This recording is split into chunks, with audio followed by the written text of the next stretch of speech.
attendees. My name is Alex Williams. I thank you all for participating on this webinar call today. We, Campbell, are excited to present Campbell Education Series 2021. The title of our topic today is Using Federal CARES Act Funding to Address Indoor Quality. I am excited about our guest speaker, Christine Coles. Here's a quick bio on her background before we get started. Christine is the owner and operator of Raising Results, LLC. She has 20 years of experience, which includes leadership positions in higher education, social service, arts, cultural organizations. This diversity within the nonprofit sector offers her clients a multifaceted, strategic approach to fundraising and nonprofit management. Within each sector, Christine develops expertise in campaign strategies and messaging sponsorship programs, annual campaigns, grant writing, budgeting, and return on investment analysis and project management. I'd like for you all, please welcome Christine to our call today. Christine, I'll go ahead and put it in your hands. Yeah, no, thank you, Alex, for that introduction. It is my pleasure to talk with you today. I really appreciate that everyone has taken your time to join this call. And I want to say thank you for all that you are doing. I know that we've all been affected by the pandemic, in some way, and our businesses have been affected.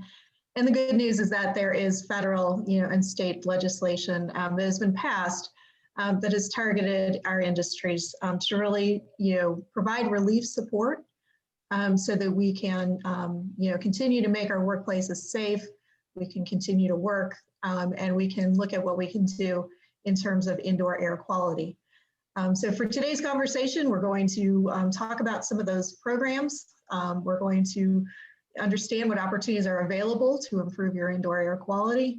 And then, as Alex mentioned, we'll take questions in the chat so that we can make sure that we answer those questions and follow up with you. And I would just ask that questions be related just to our general group. And then if you have specific questions about your project or questions about your specific sector, we will be happy to follow up with you and just make sure that we can provide you with a good answer specific to your needs. So with that, what I'd like to do first is just start out with a poll, and I'm going to share my screen here with you. But if you can use the chat function, here in Zoom, and if you could just enter in the name of your business and the department that you are with, that'll help us just understand a little bit about who is on the call today.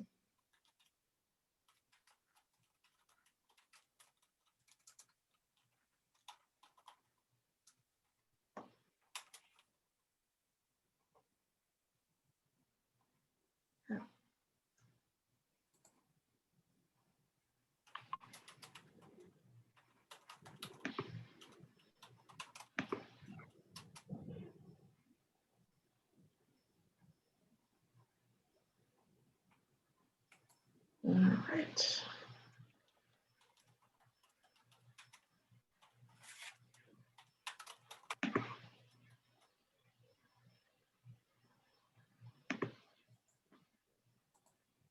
Okay. Sorry, I'm trying to get this up into full screen mode for everybody.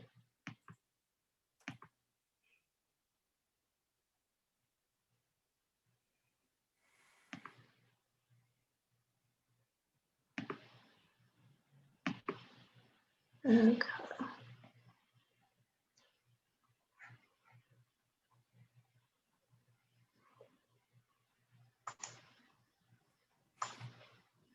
No. Okay. All right. I apologize. I have two screens going, so I'm going to move through these. But we started out with our introduction. Yeah, and you're typing in the chat. Alex, can you just kind of summarize a little bit about some of the sectors who are on the call today?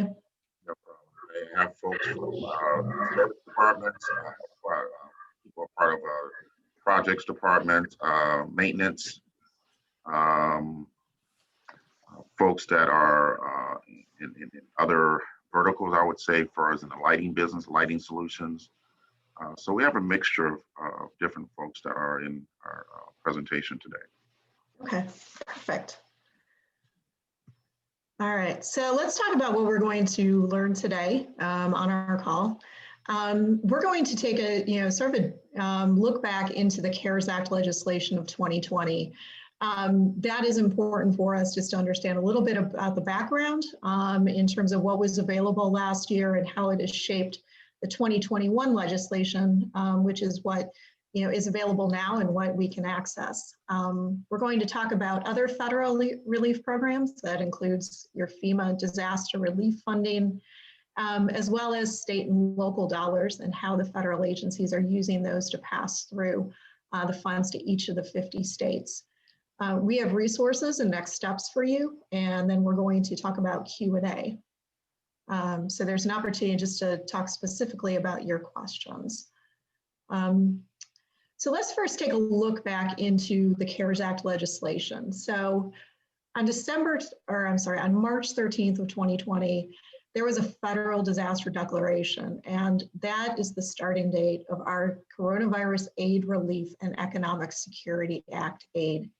That was passed by House Resolution 748, and it provided $2 trillion in relief funds for individuals, for small businesses, and for specific targeted industries.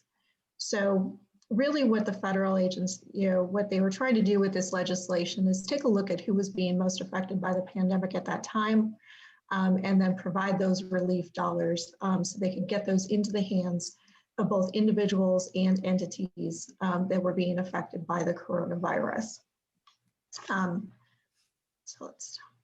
So what we'll do is we're going to talk about industry-based support that was available through the CARES Act. There is funds specifically created for higher education. We saw those dollars pass through the U.S. Department of Education as well as through the states. They were both for institutional aid and for direct student support. K-12 education had funds created that supported both the local education agencies or your school districts, and that affected both public and private entities and schools. Healthcare received $100 billion for hospitals, for long-term healthcare, clinics, tribal entities, a variety of healthcare institutions that were both urban, suburban, and rural. And it provided funds for PPE, testing, workforce training, as well as facilities. Libraries received funding through federal agencies, and the matching fund requirement that is typically associated with those dollars was waived because of the pandemic.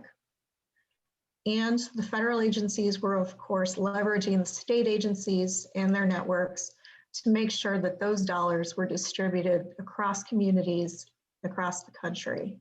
So we saw funds that were distributed through the state agencies, and they were made available to the counties and directly to local governments. So let's take a look at specifically the education sector. We're going to start with them and what was available for K-12 and for higher education. There were a couple different programs created. In education, we had the Higher Education Emergency Relief Fund. That is the fund that provided direct aid to schools from the U.S. Department of Education, and it made it available for institutional aid as well as student aid. The portion that it really applies in terms of looking at eligible projects for indoor air quality is the institutional aid portion of those dollars. So those were funds that were available not only to keep students on campus, to keep them enrolled, but also to look at the facilities that they were in and to make sure that they were safe for in-person classes if the college or university decided that they were going to maintain those in-person classes. There was also funds available for elementary and secondary schools through the Emergency Relief Fund, or ESSER. Now that was targeted to both public and to private schools. So Catholic schools, religious schools, non-denominational private schools could all work with their local education agency, and funds were provided to them as well as for the public schools. ESSER funds are also available for indoor air quality. So some of those districts may have chosen in 2020 to utilize those funds to make those necessary improvements. Moving on to healthcare. Healthcare received a significant number of funds, as I mentioned, that were directed to that pandemic response. Some hospitals created emergency sheltering or emergency facilities, temporary facilities.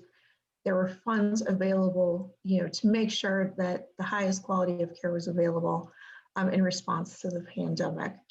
So institutions across our country saw a big infusion of dollars that were available to make sure that they could respond.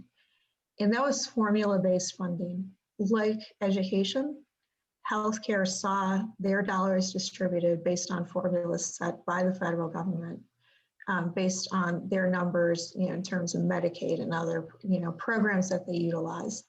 So the dollars were distributed in specific amounts. Libraries, as I mentioned, had dollars that were available through the Institute of Museums and Library Sciences. Now, I want to talk about this program just to say that it is a primary funding mechanism that libraries and museums typically use throughout the year for a variety of programs. In this case, there were significant funds that were available through it. Those funds specifically called out a little bit differently than education and healthcare, that the grant dollars through IMLS were not eligible for construction and renovation of facilities with their dollars. However, one of the things that they did allow with those funds was the request for indirect fund support. And with the indirect funds, as many of you are familiar, those are options that are available for organizations to use for however they wish to use them. So many choose to use them for operating costs. And that's, one way in which there were some very flexible dollars that were provided to those libraries. And when I talk about libraries are public, that we see throughout our communities, as well as libraries that we find on college campuses. They also had money that was passed through the federal agencies down to the state level. And so through the Ohio Budget and Management Office, there were funds through the Ohio Coronavirus Fund that were directed toward libraries. And some of our public libraries saw dollars that way, as well as academic institutions could apply for those funds. So now that we have a little bit of background, we've talked about how the CARES Act legislation really formed a foundation for how we, saw those dollars distributed across the country from federal, state, and local sources. Let's talk about what's available in 2021. So on December 27th, 2020, the Coronavirus Response and Relief Supplemental Act was passed. And those dates apply retroactively to March 13th of 2020, and funds can be used through September 30th of 2022. That was passed for House Resolution Bill 133. Because that legislation was passed at the end of December, guidance on that legislation has been developing, and it has been coming out, quickly here. Some of it is emerging. The U.S. Department of Education guidance was available as of January 14th. There will be guidance that is, available or published for each of the sectors that are affected by this new Relief Act. And there are some new sectors that are called out in the legislation that were not part of the CARES Act funding in 2020. So there's additional support for some new sectors that we're seeing. Okay. So I'm going to start at the top again, just to talk about education. We talked a little bit about the HERF funds and the ESSER funds. And with those, really there's been some consistency between the CARES Act and the new 2021 legislation. The HERF fund and the ESSER fund are now designated as 1 and 2. So 2020 CARES Act money is the one fund, so to speak. 2 funds are 2021 legislation. So we have seen supplemental funding that is available now this year through the Higher Education Emergency Relief Fund 2 for $14 billion. We also see dollars that are available through the ESSER fund that are supplemental for our school districts and for our private schools. Those are dollars that are going to be available, to our districts again this year. And I provided some of the text that is from the legislation that calls out specifically what is available in terms of indoor air quality. Section 304 of the legislation is what really speaks to this. And so if you want to, it's a 5,000 plus page document. If you wanted to look at it, in depth, Section 304 is the place where you would look at what is available. And it talks directly to the CARES Act of 2020, as well as the current legislation. And it spells out that these are eligible expenses.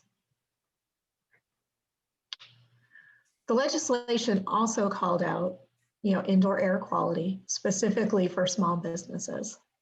Now, small businesses are, by definition, the Small Business Association definition. So you look at businesses of, 500 or less individuals. That's, the core of this. And it's not only for-profit, businesses, but it is also for nonprofit organizations as well. So really, it's pretty broad-based support that is available. And those dollars will be available for indoor air quality projects. The legislation also calls out specifically opportunities that are available for weatherization assistance programs and for organizations that support low-income housing.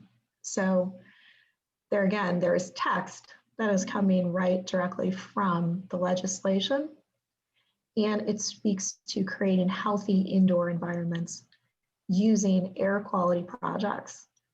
So they are really looking at making sure that, there is an opportunity here and the timing is right, now to make those improvements while the funding is available.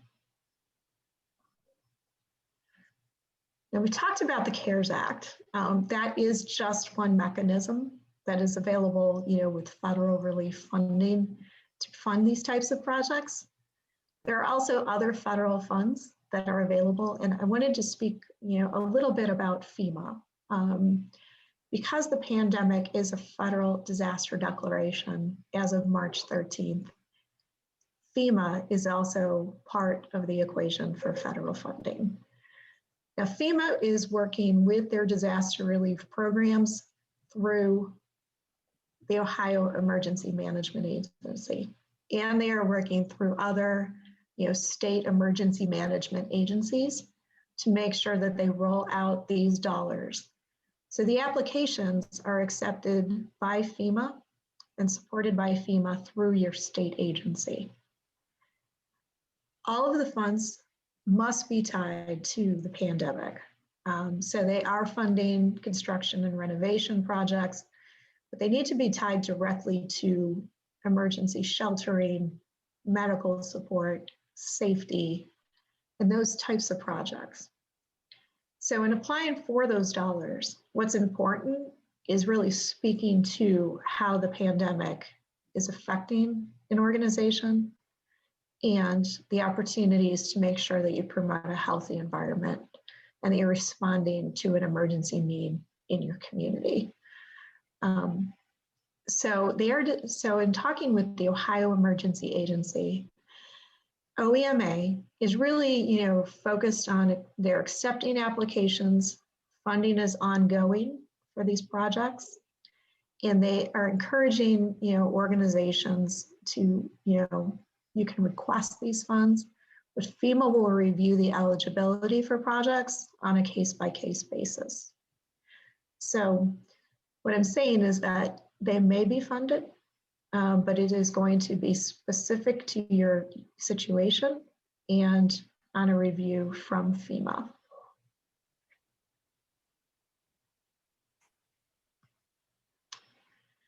So let's talk about state and local funding. I've mentioned that some of these funds are passing through to the individual state agencies. You're seeing them through the Ohio Department of Education. You're seeing them come through Ohio library programs. They're coming directly to state and local government. Counties are involved in really distributing some of those dollars. So you might be able to work with your local county to access some of these funds. There's an opportunity to apply through the Ohio Budget and Management Office, through the Ohio Coronavirus Relief Fund, and specific opportunities are posted in that portal, directed at eligible organizations. We've seen across different communities that there was direct funding that was provided to municipal governments that they are using to support pandemic-related expenses. Public libraries received direct grants of $25,000. Some of them have looked at their indoor air quality projects and what they can make available to make sure that their spaces are safe and sanitized for their patrons. So there is direct opportunity to work with the state agencies and with the local governments to make sure that if you're affected by the pandemic and want to improve your air quality, you can talk with these entities to access funding. So what I'd like to do is really, ask Alex to share some of the examples of projects that Campbell has done, just in terms of, solutions that you might consider, for your particular project. So for confidential privacy, what I can share with you is that many libraries have taken advantage of the CARES Act legislation, and hopefully you guys can hear me okay, that have taken advantage of the CARES Act, where some of the dollars might have been short, or they didn't have enough money, or due to the pandemic, it allowed them to use this legislation to get some of these projects done.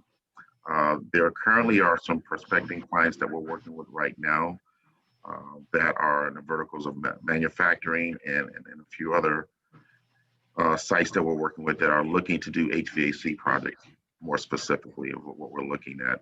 But the objective of this call today that I'm glad everybody is on is really because everybody's situation is going to be a little unique in regards to what they're trying to accomplish, is to take a deeper dive if there piques interest, that we can begin to take a look at what you're trying to accomplish within your organization.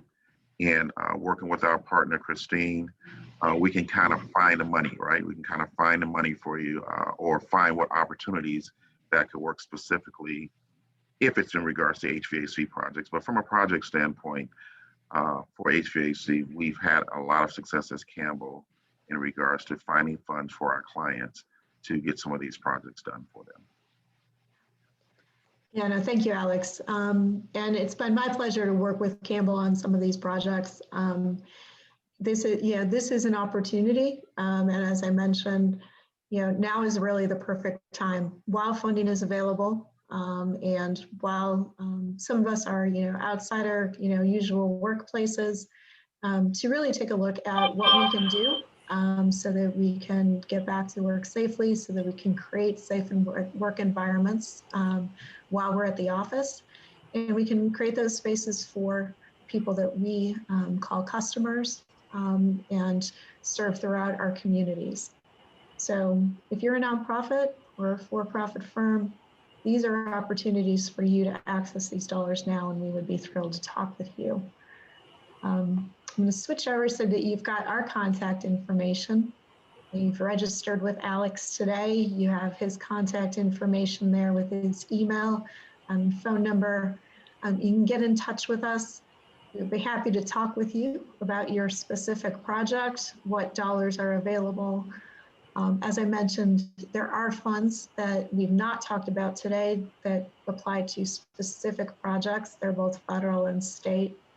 And there's really an opportunity to have a conversation with you about those specific opportunities and what we could do. So as Alex also mentioned, we want to make this an interactive conversation with you. And so we have plenty of time for Q&A today. So I wanted to just sort of open up the floor. If you've got some general questions that you would like to ask and we can answer for you today, we would be happy to do that. Okay, I have a question here. Are there lists or directives of entities that already receive funds? I'm sorry, can you say that one more time? Are there lists, directory of entities that already receive funds? Yes, if you're speaking specifically about which organizations have been funded by these dollars, you can get those lists from your state and federal agencies. Many of these organizations are posting, just based on federal requirements, the amount of money that they have received, as well as how some of those funds have been distributed. So they are following the reporting guidance that have been given to them by the funding agency, and you can look for those either at the institutional level, or you can see that at the federal and state level. If you want to unmute yourself, you can do that as well. If you just want to speak it out instead of putting it in a chat box, it's your choice. Here's another question. Can you elaborate on the application processes? Are there links to apply? Okay. Yeah, so it really depends on the specific funding agency and how they are making these dollars available. For example, I'll talk about education. With higher education specifically, there were applications that were available through the Department of Education. And so USDO Ed had formula-based funding that was specific to each institution. You submitted your request for those funds, and then they were awarded to the institutions, points of contact, in the federal management system, so that institutions could access those dollars. The state utilized the Ohio Grants Gateway. That is the access point and portal for the Ohio Coronavirus Relief Fund. Entities would see that those opportunities would populate for them, and they were eligible then to apply for specific funding for those. And those dollars have started to pass through. We're seeing, again, I'm going to use education as an example.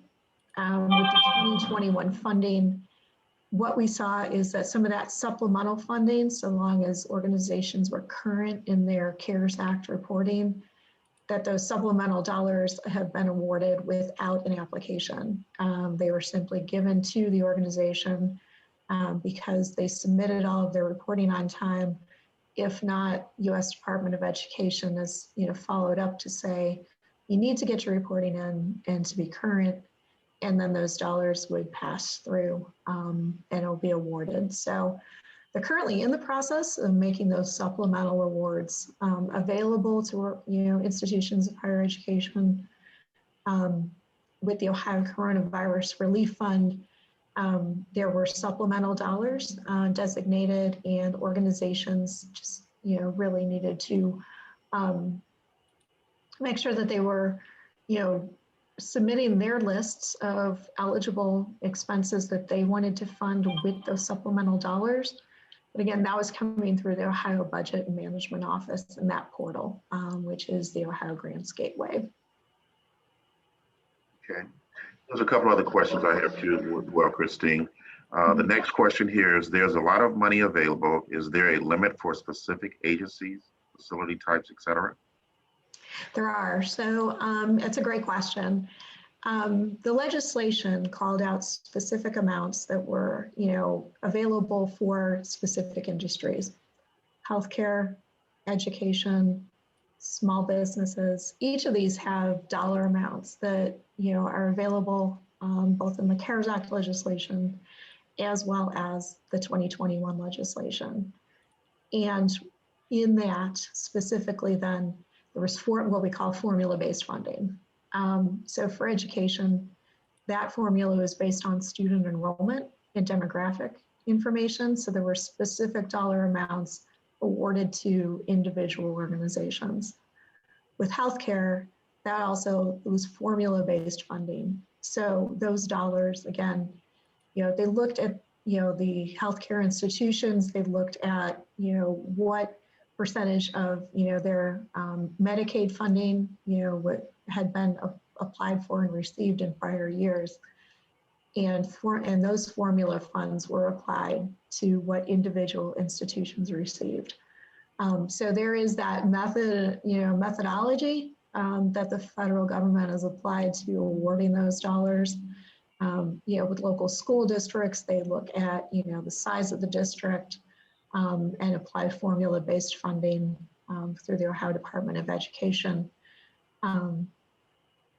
Libraries, as I mentioned, there were opportunities through IMLS that were not indoor air quality related, but organizations could apply for a range of funds, anywhere from the smallest award of $25,000, up to $500,000. And then there were dollars made available, at the county level, and those also varied by county. So each county has a different amount of funds to work with. Okay. So another question here. Are you aware of any museums who have received funding? So there were CARES Act funds that were made available last year through specific application that was made directly to federal agencies. There was an RFP that was issued specifically for museums to access those dollars. Some applied, and some of the smaller institutions, if they did not have their federal registration set up, were unfortunately not able to do that in time. But for the larger museums that did have a federal registration that was available, they could apply directly for those dollars. I don't have the list of just in front of me of who was funded, but that list is available.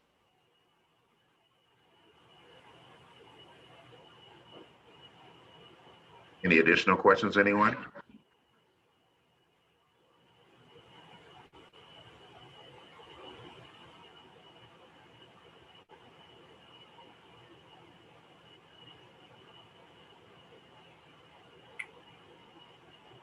Okay. Well, no, I have a question here. So, great information. Thank you. Okay. All right. Well, I'm gonna give you guys your day back. I appreciate you all joining the call. We'll be reaching back out to you, either your representative from Campbell that worked with you, your rep, I should say. And also we'll just follow back up just to see if there's any additional questions that we didn't ask. And of course, to see if we can maybe take a deeper dive with some of you. Thanks a lot, everyone. And I appreciate you joining the call. Have a great day. Thank you for your time today. Thank you.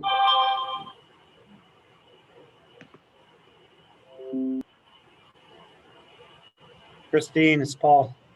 Hey, Paul, how are you today? Great. You did a great job. Oh, thank you. You did a great job. We appreciate you taking the time and putting this together for us. I mean, you